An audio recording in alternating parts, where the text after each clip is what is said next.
Assalamualaikum warahmatullahi wabarakatuh. Selamat siang semuanya, salam semangat.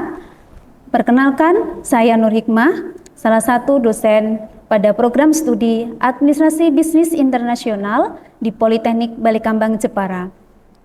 Di sini saya akan menjelaskan salah satu mata kuliah yang saya ampu, yaitu Ilmu Administrasi Bisnis dengan metode DIA, Delivery, Interaction, and Assessment. Video ini dibuat bertujuan untuk memenuhi salah satu persyaratan sertifikasi dosen di tahun 2024, yaitu pernyataan diri dosen dalam unjuk kerja Tridharma Perguruan Tinggi atau yang disebut dengan PDD UKT-PT, khususnya pada aspek pengajaran. Saya akan memulai menjelaskan terkait mata kuliah Ilmu Administrasi Bisnis. Ilmu Administrasi Bisnis merupakan mata kuliah wajib bagi mahasiswa semester 1 dengan kode mata kuliah A02115. Mata kuliah Ilmu Administrasi Bisnis ini memiliki bobot 2 SKS. Dan mata kuliah ini merupakan mata kuliah yang nantinya akan menjadi syarat dalam pengambilan mata kuliah yang lain. Bahasa pengantar pada mata kuliah Administrasi Bisnis ini menggunakan bahasa Indonesia. Mata kuliah Ilmu Administrasi Bisnis ini bertujuan untuk membekali mahasiswa dengan pengetahuan, konsep, dan juga keterampilan dalam membuat perencanaan bisnis, juga administrasi yang ada dalam kegiatan bisnis, baik bisnis unit kecil maupun besar. Mata kuliah ini akan membahas diantaranya adalah perencanaan bisnis atau business plan, ada bisnis model canvas, administrasi sumber daya manusia, administrasi pemasaran, administrasi produksi, administrasi keuangan dan auditing, e-bisnis, dan juga kepemimpinan, komunikasi, dan koordinasi. Untuk capaian pembelajaran lulusan atau CPL yang akan dicapai meliputi capaian sikap, pengetahuan, keterampilan, dan juga keterampilan khusus. Untuk capaian pembelajaran mata kuliah atau CPMK, yang pertama, diharapkan mahasiswa mampu menjelaskan dan menguraikan pengertian administrasi bisnis dan lingkungan bisnis, administrasi dalam bisnis dan perencanaan bisnis, etika bisnis, model kepemimpinan, e-bisnis, komunikasi dan koordinasi dalam kegiatan bisnis. Yang kedua, capaian yang diharapkan adalah mampu mengimplementasikan perencanaan bisnis dan juga pemasaran bisnis. Yang ketiga, mampu menganalisis job desk administrasi, baik administrasi sumber daya manusia, administrasi dalam pemasaran, komunikasi, kepemimpinan, dan koordinasi. Untuk referensi yang digunakan dalam mata kuliah Ilmu Administrasi Bisnis ini bisa menggunakan e-book administrasi bisnis maupun buku-buku pengantar administrasi bisnis yang lain yang mampu menambah wawasan dan pengetahuan dan menjadi tambahan referensi bagi mahasiswa. Sedangkan sistem pembelajaran pada mata kuliah Ilmu Administrasi Bisnis ini dilaksanakan secara sinkronus dan asinkronus. Metode yang diterapkan adalah metode pembelajaran aktif yang mengutamakan peran dan keaktifan mahasiswa dalam proses pembelajarannya, yaitu pembelajaran yang bersifat kolaboratif, diskusi kelompok, simulasi sederhana, dan pemecahan dalam sebuah studi kasus. Pembelajaran mata kuliah Ilmu Administrasi Bisnis ini dilaksanakan selama 16 kali pertemuan atau selama 16 pekan dengan pembagian 7 pertemuan pertama dilaksanakan sebelum ujian tengah semester dan 1 kali sebagai bahan ujian tengah semester, dan 7 pertemuan kedua dilaksanakan setelah ujian tengah semester dan 1 kali pertemuan untuk ujian akhir semester. Sedangkan evaluasi pada pembelajaran mata kuliah Administrasi Bisnis ini meliputi beberapa komponen. Yang pertama, kehadiran yang nanti akan dilihat dari bentuk presensi dengan bobot 10%, Kemudian yang kedua, dinilai dari tugas dan keaktifan mahasiswa selama kuliah dengan bobot 25%, di mana tugas dan keaktifan ini termasuk dalam keaktifan dalam diskusi di kelas, keaktifan pada saat kegiatan pembelajaran, dan juga pelaksanaan tugas terstruktur. Untuk ujian tengah semester, bobotnya 30% dan ujian akhir semester 35%, sehingga bobot penilaian total menjadi 100%. Untuk bobot penilaian ini sudah disampaikan pada kontrak kuliah di awal perkuliahan dengan mahasiswa. Sedangkan untuk tugas-tugas, terdapat tugas terstruktur, diskusi kelompok, dan juga bentuk-bentuk penugasan yang lain. Untuk penilaian-penilaian yang ada dalam pelaksanaan baik ujian tengah semester maupun ujian akhir semester akan dilihat dari adanya mata kuliah dan pembelajaran baik perencanaan bisnis maupun evaluasi dan penerapannya. Demikian informasi yang dapat saya sampaikan terkait dengan mata kuliah Ilmu Administrasi Bisnis ini pada program studi D4 Administrasi Bisnis Internasional Politeknik Balikambang Jepara. Dan berikut kami sajikan cuplikan pembelajaran pada mata kuliah Ilmu Administrasi Bisnis yang saya lakukan secara sinkronus tatap muka di dalam kelas. Selamat menyaksikan. Assalamualaikum warahmatullahi wabarakatuh.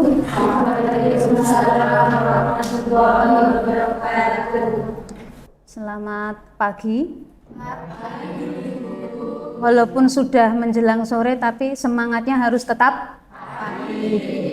Baik, terima kasih untuk hari ini. Kita ketemu lagi dalam pertemuan Ilmu Administrasi Bisnis.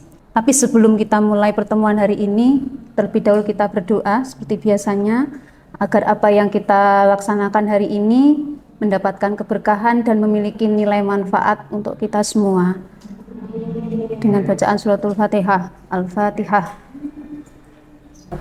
Baik, tapi sebelumnya saya konfirmasi dulu, apakah hari ini ada yang tidak hadir? Ada. Berapa orang? Tapi ada izinnya? Ada. Kalau yang enggak hadir karena sakit, semoga kita doakan semua agar cepat kembali berkumpul dengan teman-temannya dan aktivitas. Untuk pertemuan hari ini kita akan membahas tentang bisnis model kanvas sebagai kelanjutan dari pertemuan sebelumnya yang sudah pernah kita bahas, yaitu perencanaan bisnis atau business plan. Masih ingat komponen yang ada dalam business plan apa saja? Ada berapa? 4. Apa saja? 2, 3,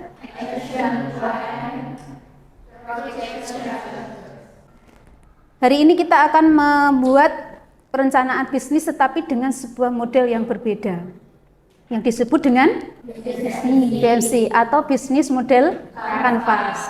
Kira-kira apa perbedaannya dengan bisnis plan biasa dan BMC? Karena bisnis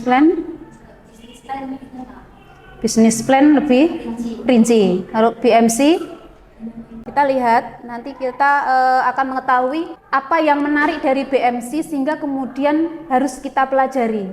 Nah, kita bahas di perbedaan. Kalau di bisnis plan tadi kita bahas ada membuat rencana terkait dengan ringkasan badan usaha yang kita buat. Kita mau bikin usaha, maka dibuatlah ringkasan usaha saya ini bergerak di bidang retail, di bidang kuliner dan lain-lain dibuat. Apakah nanti di BMC juga akan membuat seperti itu ataukah tidak? Nanti kita akan lihat perbandingannya. Nah, perbedaan di sini antara business plan dengan BMC. Untuk perbedaan business plan dengan BMC ini kelihatan ya yang belakang ya. Nah, ada beberapa perbedaan. Yang pertama, BMC dan business plan ini dilihat perbedaannya pada fungsi. Yang kedua, BMC ini berfungsi untuk membantu bisnis memahami hubungan yang akan dijalin dengan pihak yang dituju. BMC bisa memetakan operasi perusahaan karena bentuknya yang sangat sederhana, menyeluruh dan lengkap. Sedangkan business plan berfungsi untuk menyusun strategi dalam berbagai aspek dalam menjalankan bisnis. Ini secara teoritis perbedaan antara BMC dengan business plan. Cuma nanti secara teknisnya, nanti perbedaan itu akan nampak pada penerapan yang akan kita pelajari hari ini. Ini contoh dari salah satu bentuk BMC, kerangka-kerangkanya, yang ini yang dimaksud bahwa yang membedakan sekali antara business plan dan BMC ini adalah kalau BMC membuat BMC itu sangat sederhana karena untuk memudahkan para penggunanya dalam menyusun perencanaan bisnisnya. Maka dibuatlah yang namanya bagan ini. Bagan ini yang kemudian kita sebut dengan 9 blok BMC. Ini dihitung ada berapa? 9 ya, lengkap. Yang masing-masing dari 1 sampai 9 nanti ini akan kita bedah. Ini 1 itu maksudnya apa? 2 apa? 3 apa? Dan sampai 9. Ini akan kita pelajari bagaimana cara menyusun 9 blok ini dan isinya apa sih. Nah, kita mulai dari yang pertama. Ini juga contoh, customer segment. Yang pertama, customer segment. Segmentasi konsumen. Nah, siapa berarti? Siapa yang akan menjadi sasaran ketika kita membuat usaha? Contohnya, apakah anak-anak, remaja, dewasa, atau bersifat umum, atau mungkin lansia. Kemudian yang kedua, value proposition. Apa artinya? Nilai. Nilai apa? Nilai lebih dari ketika kita membuat usaha. Nilai lebihnya apa sih Anda membuat itu? Contohnya apa? Nah, berkualitas. Nilai lebihnya berkualitas, murah, bisa ya? Menarik. Terus yang ketiga, blok yang ketiga, channel. Channel apa? Saluran yang digunakan. Gambar ini ada channel. Saluran yang digunakan, contohnya apa kalau caranya digunakan? Media sosial atau offline, bikin ruko atau di kios, itu pilihan ya nanti ya. Yang keempat, customer relationship. Artinya apa? Dalam bahasa Indonesia ini hubungan dengan para, contohnya apa? Pemasok, karyawan, orang-orang yang memiliki kontribusi dalam usaha yang akan kita buat. Blok yang kelima, revenue stream. Pendapatan yang kita dapatkan dari usaha ini dalam bentuk apa saja. Contohnya bikin usaha kayak catering, nanti dapatnya apa? Dari usaha penjualan cateringnya, dari penjualan hanya kuenya saja, itu termasuk dalam poin di situ. Masuk dalam pendapatan revenue stream. Yang keenam, key research. Nah, kunci dalam kegiatan tersebut. Artinya dalam poin 6 ini apa saja yang kita laksanakan dalam usaha tersebut. Mungkin 1, kalau catering berarti kita harus membeli bahan-bahan. Kemudian prosesnya ini key research. Jadi proses dalam memasak.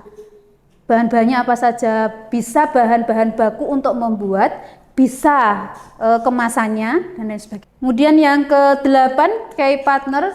Ini ada orang-orang yang juga ikut terlibat, itu juga orang yang termasuk pemasok dari bahan-bahan kita. Pembeli termasuk partner enggak? Pelanggan termasuk dalam poin ke-8 ini enggak? Masuk ya, pelanggan. Pelanggan apa? Pelanggan catering, pelanggan yang membeli kue. Itu kan termasuk ke dalam blok yang ke-8.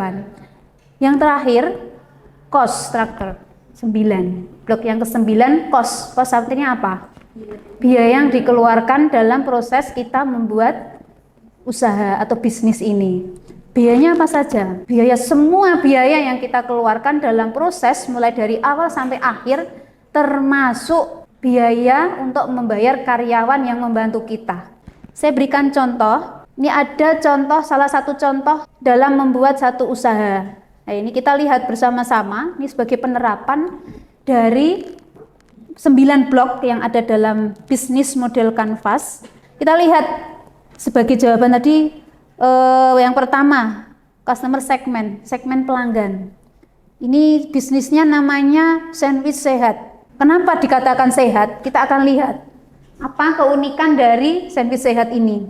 Yang pertama, blok yang pertama, customer segment. Ini berarti segmen pelanggannya kita siapa? Di situ siapa aja? Santri putri. Kebetulan kita kan ada di lingkungan pondok. sasaran kita yang akan kita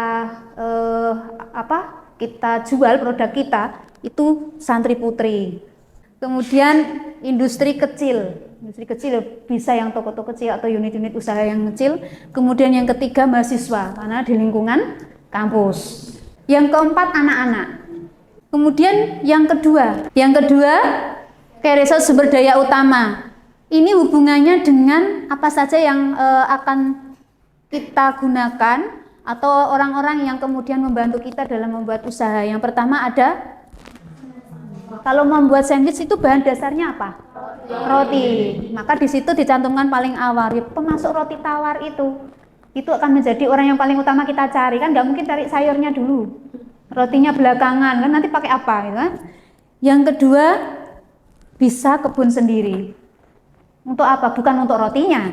Untuk apa? Sayurnya. Kenapa memilih kebun sendiri? Agar lebih sehat. Judulnya sandwich sehat, maka kebun sendiri. Yang ketiga, karena sandwich sehat, maka isinya biasanya beef, daging. Maka yang kita butuhkan siapa? Pemasok daging. Yang keempat, pemasok bahan lain. Contoh bahan lain apa? Bikin sandwich bahan lainnya apa? Saus, mayones. Terus apa lagi? Iya, kemasannya, betul tuh Mas Munir. Nah, kan perlu kemasan.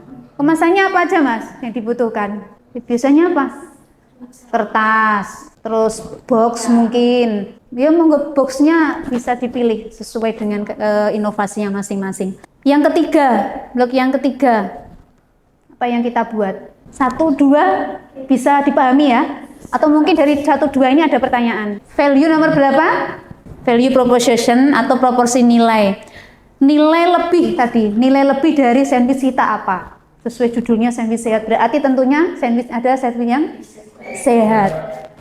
Sandwich dengan kemasan yang menarik, tadi sampaikan kemasannya dibuat yang unik, mungkin gambar karena anak-anak kita kasih yang kemasannya untuk kemasan anak-anak yang lucu.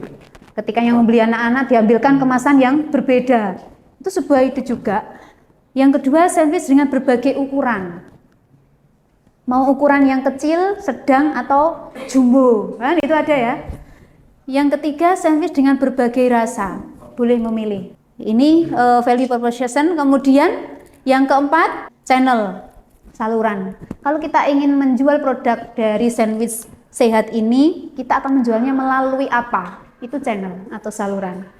Di sini disajikan satu brosur. Kan biasanya ada bagi-bagi brosur. Apalagi kalau kita buka awal, perdana bikin sandwich sehat, tentunya brosur ini yang penting. Yang kedua, nah ini yang saat ini lagi rame-ramenya karena memang masanya dan perkembangan teknologi semakin bertambah, meningkat, maka kita tidak mungkin akan meninggalkan yang namanya medsos.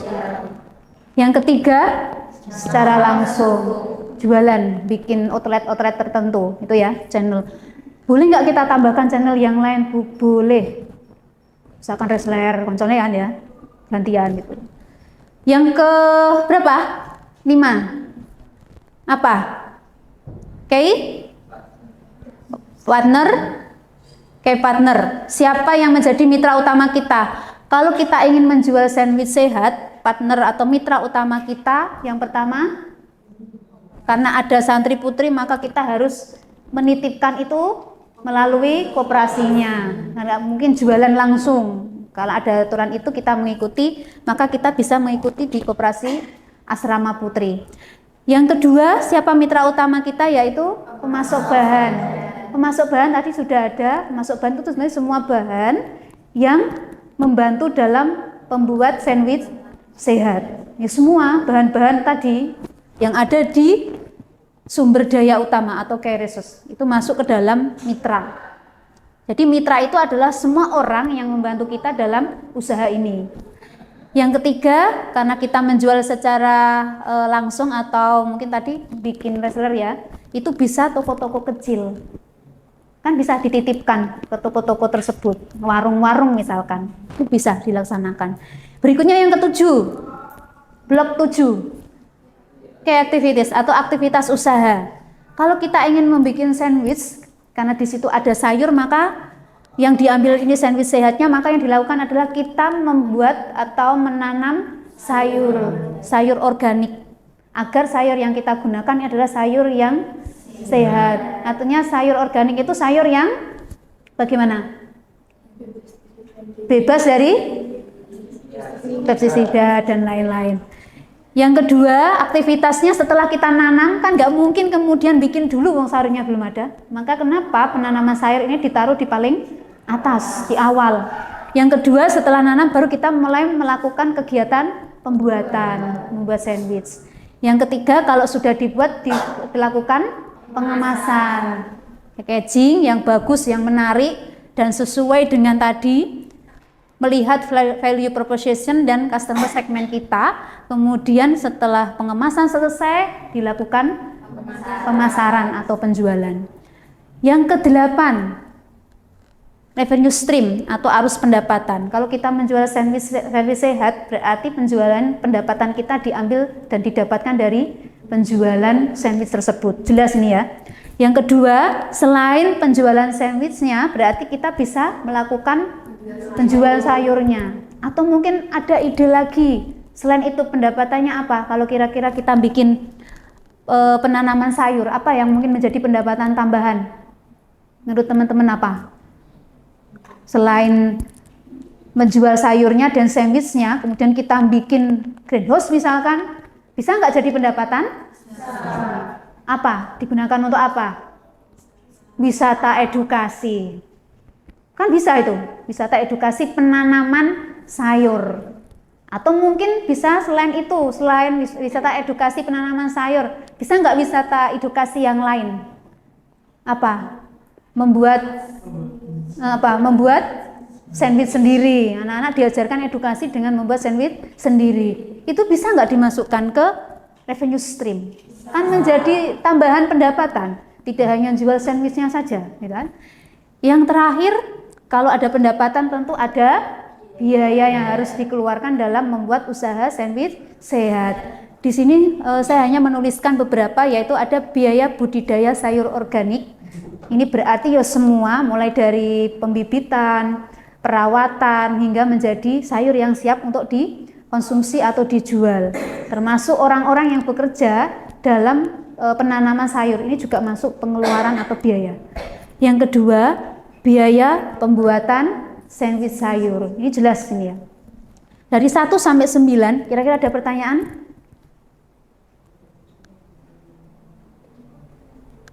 Sudah bisa dipahami? Nah, mungkin ada pertanyaan, mungkin gini. Boleh nggak kita ngisinya loncat-loncat? Karena kadang idenya munculnya baru di akhir. Saya pengen ngisi ini dulu, nggak harus urut 1 sampai 2, 3 gitu. Ada yang bisa memberikan pendapat? Kira-kira boleh nggak? Tunjuk jari, siapa yang mengatakan boleh? Siapa? Boleh nggak? Boleh nggak? Boleh apa enggak? Kira-kira loncat nomor 1, terus nomor 5, terus nomor 7, baru balik nomor 2. Boleh nggak? Yang mengatakan boleh? Iya, kenapa Mbak? Menurut saya sih tidak terlalu berpengaruh. Yang penting itu udah ada gambaran, jadinya kalau jadi pun kan sudah pasti udah ada gambarannya gitu kan, gambar tersebut juga pada akhirnya juga tetap menjadi satu bagian yang sama. Oke, yang tidak boleh? Ada yang mengatakan tidak boleh? Oh, boleh semua ini ya? Berikan aplaus untuk mereka. Boleh. Bentuknya memang sudah dibuat 1 sampai 9, tetapi dalam penyusunan tadi saya sampaikan terkadang kita belum menemukan satu ide. Akhirnya kita ini dulu lah, kayaknya saya mau bikin ini, kemudian kita isikan di bagian pendapatan dulu. Kalau saya bikin usaha ini, pendapatan saya dari ini. Tapi kemudian kita tambahkan lagi, 1 pendapatan dari ini. Nanti setelah selesai semua nambah lagi. Itu kan juga boleh. Tadi sudah disampaikan betul bahwa tidak harus urut 1, 2, 3 runtut itu, tidak. Selama itu mengikuti yang sudah ada dan sesuai tempatnya. Yang tidak boleh itu ketika nomor customer segment nomor 1 kemudian kita loncat ke revenue, itu yang nggak boleh ya. Segmen pelanggan santri putri industri kecil kemudian kita masukkan di revenue, itu kan jelas nggak boleh. Nah itu ya nggak boleh. Ada lagi? Mungkin ada pertanyaan di yang lainnya di luar itu. Jadi pada kesimpulannya hari ini Anda sudah mempelajari tentang perbedaan antara BMC dan business plan. Berikan tanggapan positif apa perbedaan yang mendasar sehingga BMC ini lebih senang digunakan. Satu mahasiswi, satu mahasiswa. Mbak Nia. Karena kalau BMC itu lebih mudah dipahami, Bu. Jadi yang membaca itu nanti lebih tahu poin-poinnya secara rinci tapi singkat daripada bisnis plan. Jadi lebih simpel digunakan aja. Oke. Yang mahasiswa Mas Anas atau Mas Munir? Mas Munir ini, silakan.